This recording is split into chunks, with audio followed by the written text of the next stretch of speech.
السلام علیکم ورحمۃ اللہ وبرکاتہ۔ تمام بہنوں اور بھائیوں کو آخری پیغام چینل میں خوش آمدید۔ آج آپ ایک سچی، سبق آموز اور دل کو چھو لینے والی کہانی سننے جا رہے ہیں جو آپ کو نماز اور سچائی کی اہمیت کا احساس دلائے گی۔ ایک نوجوان لڑکا عام سے گھرانے سے تعلق رکھتا تھا۔ گھر کے حالات کچھ اچھے نہیں تھے۔ وہ دن رات ایک اچھی نوکری کی تلاش میں مارا پھرتا تھا، لیکن ایک بات اس کے دل میں پکی تھی: نہ جھوٹ بولوں گا، نہ نماز چھوڑوں گا۔ لوگ اسے سمجھاتے، یار تھوڑا سا جھوٹ لکھ لے سی وی میں، تھوڑا تجربہ بڑھا لے، نوکری لگ جائے گی۔ لیکن وہ ہنستا اور کہتا، مجھے رزق چاہیے، حرام نہیں، اللہ اگر دے گا تو پاک دے گا۔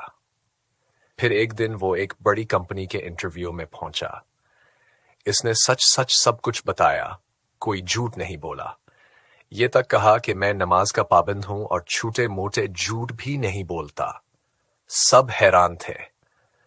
اور پھر انٹرویو لینے والا مسکرایا اور کہا، ہمیں تو ایسے ہی انسان کی تلاش تھی جو سچا ہو، نمازی ہو اور دیانتدار ہو۔ اسی وقت اسے نوکری دے دی گئی۔ نتیجہ آج وہ نوجوان اپنے والدین کی آنکھوں کا فخر ہے اور ہر صبح فجر کے وقت سجدے میں شکر ادا کرتا ہے۔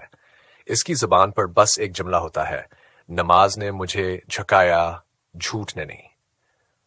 آخر میں، اگر آپ بھی اپنی زندگی میں سکون، کامیابی اور اللہ کی مدد چاہتے ہیں تو آج سے ہی فیصلہ کیجئے کہ نماز نہیں چھوڑوں گا، جھوٹ نہیں بولوں گا۔